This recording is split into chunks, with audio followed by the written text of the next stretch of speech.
Abubakar Salwa. Nataka kuzungumza machache kuhusu kitabu hiki. Niongea bro, waona vizuri. Kiswahili Taanisi, kitabu cha marudio, gredi ya 7, 8 na 9. Hawakusema gredi za, walisema gredi ya. Kwa maana kwamba kila gredi imeshughulikiwa kivyake. Naweza kuona kimeandikwa na waandishi wataalamu hawa.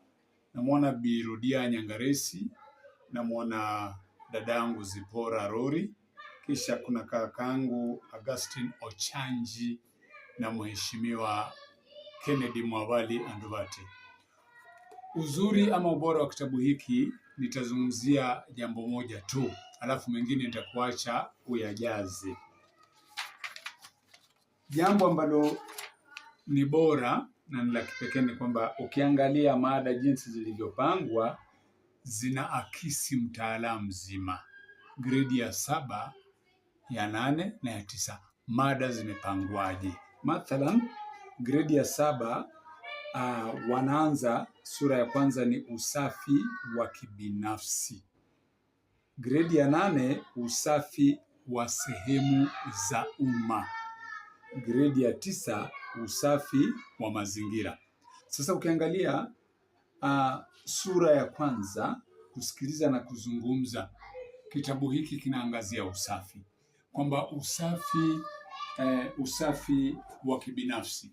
Tunazungumza kuhusu usafi wa mwili, kukoga labda, kupiga mswaki, nyele, usafi wa akili, usafi wa tabia, usafi wa dini, usafi wa mawazo, nia na kadhalika. Kisha gredi ya 8 usafi wa sehemu za umma. Sehemu za umma ni kama zipi? Mnaweza kuzitaja wenyewe. Kisha gredi ya 9 usafi wa mazingira. Mazingira ni jumla ya mambo ambayo yanatuzunguka. Mambo ambayo yanatuzunguka yanajumuisha na kujumlisha maisha yetu.